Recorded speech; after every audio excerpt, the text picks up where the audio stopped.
প্রিয় দর্শক, বেশ কিছু ব্রেকিং খবর আছে আজকে আপনাদের জন্য। শুক্রবারে বেশ কিছু আনন্দের খবর দিতে চাই, যে খবরগুলো পেলে হয়তো আপনাদের মন ভালো হয়ে যাবে। আপনারা শুনতে এবং দেখতে পাচ্ছেন আশা করি। দর্শক, যারা যেখান থেকে কমেন্ট করছেন আমি দেখতে পাচ্ছি। মাসুম ভাই, আপনি কেমন আছেন? আমি ইরানকে ভালোবাসি, গাজীপুর থেকে বিল্লাল। জি, ইরানকে ভালোবাসেন না? আমাকে বাসেন না? আমাকে একটু ভালোবাসবেন। শফিকুল ইসলাম মালদ্বীপ থেকে দেখছেন। মালদ্বীপ ভাই, মালদ্বীপ আসবো ইনশাআল্লাহ। চট্টগ্রাম থেকে কে দেখছেন? জি, মোহাম্মদ আহমদ নাকি নাম? দর্শক, প্রথম যে গুরুত্বপূর্ণ আমি আগে শিরোনামটা আপনাদেরকে এক নজর জানিয়ে রাখি। সেটা হলো, মধ্যপ্রাচ্য থেকে এবার আমেরিকা পালাতে শুরু করেছে ইরানের মার খেয়ে। তারা বিভিন্ন ঘাঁটি ছেড়ে পালাতে শুরু করেছে।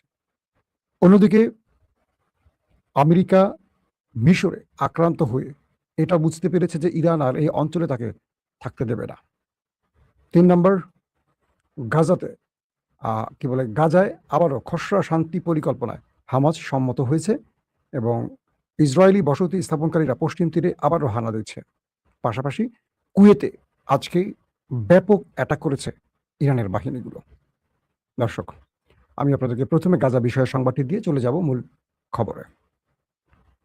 আহ, আপনারা জানেন যে আমেরিকা ইরানের লড়াইয়ের মধ্যে গাজায় থেমে থেমে হামলা চালাচ্ছে দখলদার বাহিনী এবং প্রতিদিনই কম বেশি সেখানে মানুষ মারা যাবার খবর পাচ্ছি। তো বলা হচ্ছে, গাজার শান্তি বোর্ড জানিয়েছে হামাস এমন একটি কর্ম পরিকল্পনায় সম্মত হয়েছে যার আওতায় পর্যায়ক্রমে হামাস নিরস্ত্রীকরণ করবে, মানে অস্ত্র নিরস্ত্রীকরণে তারা সাড়া দিয়েছে এবং একই সাথে গাজা থেকে ইসরায়েলি সেনা প্রত্যাহার করা হবে। হামাস প্রতিনিধি দলের একজন সদস্য আল জাজিরাকে জানিয়েছে যে এই চুক্তির বাস্তবায়ন নির্ভর করবে ইসরায়েলের চুক্তির অংশ বাস্তবায়নের উপর, যার মধ্যে গাজা থেকে তাদের বাহিনী প্রত্যাহারও অন্তর্ভুক্ত। হামাস আরও বলেছে যে ইসরায়েল নিরস্ত্রীকরণ চুক্তিতে অনুমোদন না দেয়া পর্যন্ত তারা কোনো পদক্ষেপ নেবে না। আগে ইসরায়েলকে এই অঞ্চল ছেড়ে যেতে হবে গাজা, তারপর ক্রমান্বয়ে আস্তে আস্তে অস্ত্র জমা দেওয়ার কাজটি করবে হামাস। পাশাপাশি মার্কিন প্রেসিডেন্ট ডোনাল্ড ট্রাম্প চুক্তিটি ঘোষণা করার মাত্র কয়েক ঘন্টা পরই উত্তর গাজায় ইসরায়েলি বিমান হামলায় ফিলিস্তিনিরা আহত হয়েছেন। যখন ডোনাল্ড ট্রাম্প এই চুক্তিটি ঘোষণা করছেন, ঠিক তখনই আবার দেখা যাচ্ছে উত্তর গাজা ইসরায়েলি বাহিনী আবারও হামলা চালিয়েছে। তো গাজা রোডম্যাপের দ্বিতীয় পর্বের প্রতিপালন নিশ্চিত করতে মিশর মধ্যস্থতাকারী হিসেবে যুক্তরাষ্ট্র, কাতার ও তুরস্ককে নিয়ে একটি শীর্ষ সম্মেলনের আয়োজন করবে শীঘ্রই, এমনটি জানানো হয়েছে। পাশাপাশি নাবলুস ও পার্শ্ববর্তী গ্রামগুলোতে ইসরায়েলি বাহিনী এবং বসতি স্থাপনকারীদের হামলায় অন্তত আরও ১১ জন ফিলিস্তিনি আহত হয়েছেন এবং হেব্রন ও রামাল্লার কাছেও হামলার খবর পাওয়া গেছে। যখন চুক্তি নিয়ে আলোচনা বা চুক্তি হচ্ছে, তখন ওরা থেমে থাকছে না, ওরা একের পর এক আক্রমণ করছে। দর্শক, পাশাপাশি সবচেয়ে বড় গুরুত্বপূর্ণ খবরটি আগে দিয়ে নেই, তারপর আমরা বিশ্লেষণে যাব। আহ ইরানের জনসংযোগ দপ্তর জানিয়েছে আইআরজিসির যে অপারেশন তারা যে নাসার, তার পরের যেই ফেজটা শুরু হয়েছে ২৭তম পর্যায়ে, এবং তারা মার্কিন যুক্তরাষ্ট্রের যে কুয়েতে অবস্থিত ঘাঁটি সেখানে ব্যাপক অ্যাটাক করেছে এবং বলা হচ্ছে আহমদ আল জাবের বিমান ঘাঁটিতে টহলরত ড্রোনগুলো বিমান আশ্রয় কেন্দ্র, স্যাটেলাইট সংযোগ ব্যবস্থা এবং সরঞ্জাম সংরক্ষণকারগুলোকে লক্ষ্যবস্তু বানিয়েছে ইরানের মিসাইল এবং ড্রোন। এবং এই স্থাপনাটি মার্কিন বিমান ও নজরদারি কার্যক্রমের একটি প্রধান কেন্দ্র এবং মার্কিন বাহিনীর রসদ সরবরাহের জন্য এটি গুরুত্বপূর্ণ কেন্দ্র হিসাবে বলা হয়েছে। অর্থাৎ তারা বলছে যে ইরানের সেনাবাহিনী কুয়েতে মার্কিন আল জাবেদ বিমান ঘাঁটিতে হামলা করে সেখানে মার্কিন যতগুলো সমরাষ্ট্রের অবস্থান ছিল সবগুলোকে টার্গেট করে অ্যাটাক করে ধ্বংস করেছে। ইসলামাবাদ সমঝোতা স্মারকের শর্ত লঙ্ঘনের জেরে জুলাই মাসের শুরু থেকে যুক্তরাষ্ট্র ইরানের দক্ষিণাঞ্চলীয় প্রদেশগুলোতে ব্যাপক অ্যাটাক করে। ইরান পাল্টা অপারেশন নাসর টু নামে তারা আবার অপারেশন শুরু করে এবং বলা হচ্ছে মার্কিন যে ঘাঁটিগুলো রয়েছে মধ্যপ্রাচ্যে তাদেরকে লক্ষ্য করে অ্যাটাকগুলো করা হয়। সেনাবাহিনী কেসমে বেসামরিক বাড়িঘরের মার্কিন হামলার তীব্র নিন্দা জানিয়েছে। পাশাপাশি তারা বলছে যে কুয়েতে আমেরিকার যেই ঘাঁটিগুলো ছিল সেখানে তারা দেখছিল যে আমেরিকা নতুন করে ইরানের বিরুদ্ধে যুদ্ধের জন্য আরো কিছু সমরাস্ত্র প্রস্তুত করেছে। ইরান আক্রমণ চালিয়ে সেগুলো ধ্বংস করে দিয়েছে। এবং ইন্টারেস্টিং ব্যাপার হলো যে কুয়েতের সবচেয়ে বেশি আক্রান্ত হয়েছে ইরান। তাদের পানি শোধনাগার, বিদ্যুৎ কেন্দ্র, তাদের মার্কিন ঘাঁটি সবগুলোকে উড়িয়ে দিয়েছে ইরান। আল জাজিরা বলছে শুক্রবার ইরান ঘোষণা করছে যে তারা কুয়েতের আহমদ আল জাবের বিমান ঘাঁটিতে মার্কিন সামরিক স্থাপনার লক্ষ্য করে হামলা চালিয়েছে এবং এই হামলাকে আগের দিন মার্কিন হামলার প্রতিশোধ হিসেবে বর্ণনা করছেন ইরান।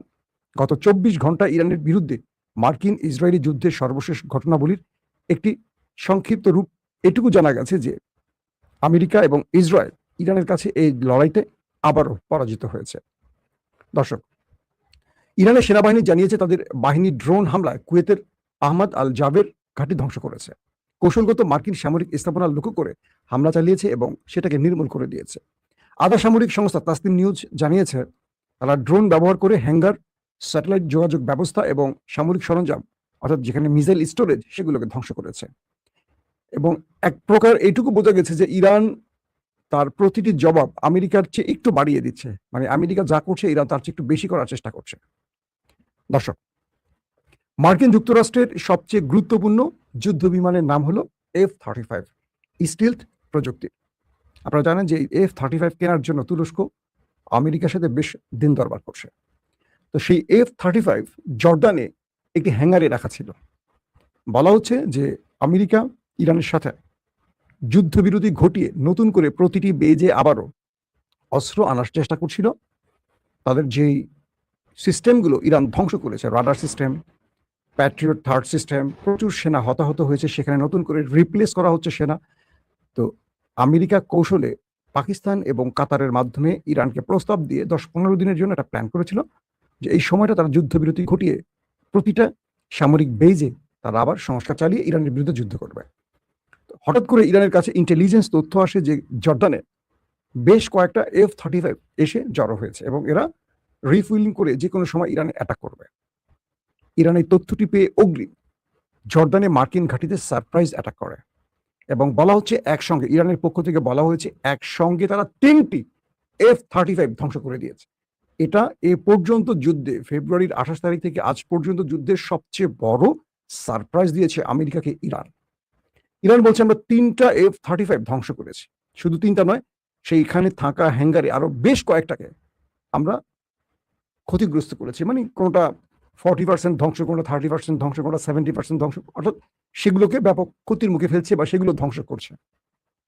এবং সেখানে থাকা যে সামরিক বাহিনীর সদস্যরা ছিল এবং এই যুদ্ধ বিমানগুলোকে মেনটেনেন্স করছিলেন যেসব কর্মকর্তারা, তারা প্রাণ হারিয়েছে। এরপর আমেরিকা পাল্টা আবার অ্যাটাক চালায় ইরানের উপর। চালানোর পরপর ইরান আবার পাল্টা কুয়েতে আজকে ম্যাসিভ আকারে অ্যাটাক করে। এখন পর্যন্ত যে খবর পেয়েছি, কুয়েতেও প্রচুর ক্ষয়ক্ষতির মুখে পড়েছে আমেরিকা এবং তাদের সেনারা। ইতিমধ্যে মিশরে মার্কিন গ্যাসের ট্যাঙ্কারে অ্যাটাক হয়েছে এবং আপনারা জানেন যে মধ্যপ্রাচ্যের কোনো দেশকে বাদ রাখেনি ইরান অ্যাটাক থেকে, সবগুলো কেন্দ্রে অ্যাটাক করেছে। ইরান তার স্যাটেলাইট ইমেজে এমন একটি ছবি প্রদর্শন করেছে যেটা দেখলে আপনাদের মাথা নষ্ট হয়ে যাবে। ইরান বলছে যে আরব আমিরাত থেকে, আরব আমিরাতের সবচেয়ে বড় যে মার্কিন ঘাঁটি, সেখান থেকে সকল মার্কিন বিমান, তাদের স্যাটেলাইট তথ্য কেন্দ্র, তাদের আকাশ প্রতিরক্ষা সিস্টেম, তাদের যুদ্ধের হেডকোয়ার্টার সব সরিয়ে নেওয়া হয়েছে আরব আমিরাতের ওই মার্কিন ঘাঁটি থেকে। কয়েকটা ঘাঁটির অন্যতম যে ঘাঁটি, সেখানে আমেরিকা তার পুরো সদস্যদের আধুনিক প্রযুক্তি যা যা আছে সব সরিয়ে ফেলেছে। এবার ইরান দেখাচ্ছিল যে 5 দিন আগের দৃশ্য এটি, 5 দিন পরের দৃশ্য এটি, অর্থাৎ 5 দিন আগে এখানে 5টির মতো যুদ্ধ বিমান দেখা গেছে, 5 দিন পরে আর কিচ্ছু নেই, ফাঁকা করে ফেলছে আমেরিকা। এটা হলো আরব আমিরাত। মধ্যপ্রাচ্যের সবচেয়ে বড় যে ঘাঁটি আল উদেদ, যেটা কাতারে অবস্থিত, সেই কাতারের আল উদেদও ইরান ব্যাপক অ্যাটাক চালাবার পর একই তথ্যে ইরান বলছে যে আল উদেদ থেকেও মার্কিন সকল সিস্টেম সেনাবাহিনীরা পালিয়ে গেছে, সেখানে তারা নেই। অর্থাৎ ইরান যে লক্ষ্যে এগুচ্ছে সেই লক্ষ্যটা এখন বাস্তবায়ন হচ্ছে। কাতারের আল উদেদ থেকে তাদের যুদ্ধ বিমানগুলো সরিয়ে ফেলা হয়েছে। তাদের যেই সংখ্যা প্রায় 13,500-র মতো সেনাবাহিনী ছিল, তারাও সেখান থেকে পালিয়ে গেছে। একে একে আমেরিকা মধ্যপ্রাচ্য খালি করে পালাতে শুরু করেছে। জর্ডানের বেস থেকেও পালিয়েছে তারা। এখন জর্ডান, বাহরাইনের 5ম নৌ ঘাঁটি থেকেও অনেক সদস্য পালিয়ে গেছে, অনেক জিনিস সরিয়ে ফেলা হয়েছে। তার মানে মধ্যপ্রাচ্য থেকে আস্তে আস্তে ইরান পালাতে শুরু করেছে। মূলত ইরান এখন আসলে যে গেমটি করছে, এরা ট্রাম্প হতাশ হয়ে গেছেন। কালকে নেভাল অফিসে সাংবাদিকরা ট্রাম্পকে প্রশ্ন করেন, মধ্যপ্রাচ্যে আপনার বিজয়ের সম্ভাবনা কতটুকু? ট্রাম্পের চোখে মুখে আতঙ্কের ছাপ। ট্রাম্প বুঝতে পারেননি যে ইরান আমেরিকাকে এতটা সারপ্রাইজ দেবে। প্রথম যে যুদ্ধটা শুরু করেছিল ইসরায়েলের প্ররোচনায় আমেরিকা, 40 দিনের যুদ্ধ শেষে আমেরিকা বুঝতে পেরেছিল যে তারা এখানে পরাজিত হয়েছে। কিন্তু আবারও আমেরিকার ইসরায়েলপন্থী সেনা সদস্যরা এবং ইসরায়েলের চাপে পড়ে তিনি আবারও যুদ্ধে নেমেছিলেন সিজফায়ার ভঙ্গ করে, অর্থাৎ ইসলামাবাদ চুক্তি ভঙ্গ করে। তখন তিনি ভিন্ন প্ল্যানে এগোবেন ভেবেছিলেন, কিন্তু ইরান আমেরিকার প্রত্যেকটি চাল অগ্রিম বুঝে তাকে ওভারট্রাম্প করছে। ধরেন, আমেরিকা বারবার বলছে ইরান আমাদের কাছে আসছে, একটা আলোচনা করতে চায়, সিজফায়ার চায়, কিন্তু আমরা কি দেখলাম? এটা পুরো মিথ্যা। কিভাবে মিথ্যা প্রমাণ হলো? আমেরিকার যুদ্ধ বন্ধ করলো কখন? যখন আমেরিকার গণমাধ্যমগুলো বলছে যে আমেরিকার অস্ত্রে টান পড়ে গেছে, প্রচুর সেনা হতাহত হয়েছে, সেখানে সেনাদের রিপ্লেস করা হচ্ছে, বাইরের থেকে ইউরোপ থেকে আনা হচ্ছে, প্রচুর অস্ত্র ইউরোপের ঘাঁটি থেকে আবার মধ্যপ্রাচ্যে আনা হচ্ছে। কারণ কি? তাহলে মধ্যপ্রাচ্যের অস্ত্রগুলো কোথায়? তার মানে ধ্বংস হয়ে গেছে, এটা কনফার্ম। তো আমেরিকা বলছে ইরান যদি আলোচনার টেবিল থেকে উঠে যায় তাদের বড় মাসুল দিতে হবে। আর কি করলো ইরান? কি করলো? ইরান নিজেই সারপ্রাইজ অ্যাটাক করলো, অর্থাৎ কোনো আক্রমণ ছাড়া ইরান নিজেই জর্ডানে আক্রমণ করে F-35 গুলো উড়িয়ে দিল। কুয়েতকে এত ম্যাসিভ আকারে অ্যাটাক করলো যে কুয়েত এক প্রকার এখন কি বলবো যে ধোলাই খেলার মতো হয়ে গেছে। কুয়েত থেকেও আমেরিকা সেনারা পালাতে শুরু করছে। কুয়েত সরকার বুঝতে পারছে যে ইরানের সাথে পাঙ্গা নিয়ে তারা কি ভুল করছে। অন্যদিকে সৌদি আরব ইরাকে অ্যাটাক চালিয়ে ইরানের বেশ কয়েকজনকে হত্যা করে চারদিক থেকে এখন আক্রমণের শিকার হচ্ছে সৌদি আরব। এখন সৌদি আরবও বুঝতে পারছে এক ইরান গালফ কান্ট্রিকে পিটিয়ে সোজা করে ফেলছে। পাশাপাশি গালফে থাকা আমেরিকানরা এখন চোখে সর্ষের ফুল দিচ্ছে, কারণ আমেরিকা এখন কোনোভাবেই ইরানকে সাহায্য করতে পারছে না, থামাতে পারছে না। ইরান আর আমেরিকার কথা শুনছে না, এখন তারা তাদের টার্গেট পাচ্ছে, অ্যাটাক করছে।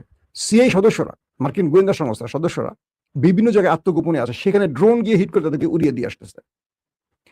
আমেরিকা বলছে, পেন্টাগন বলছে যে আমাদের যুদ্ধ বিমানগুলোর মানে যে কোডে বা যে সিস্টেমে আমরা গোপন গোপন জায়গায় রাখছি, ইরান এই তথ্য পাইলো কোথায়? এই তথ্য ইরানের কাছে আসলো কোথায়? আমরা কখন কোত্থেকে কোন ইউরোপের ঘাঁটি থেকে গোপনে আমাদের যুদ্ধ বিমানগুলো এনে জমা করছি, ডিটেল তথ্য ইরানের কাছে পৌঁছচ্ছে কি করে? এবং ইরান নিখুঁতভাবে অ্যাটাক করছে এবং এই অ্যাটাকগুলো তারা ইন্টারসেপ্ট করতে পারছে না।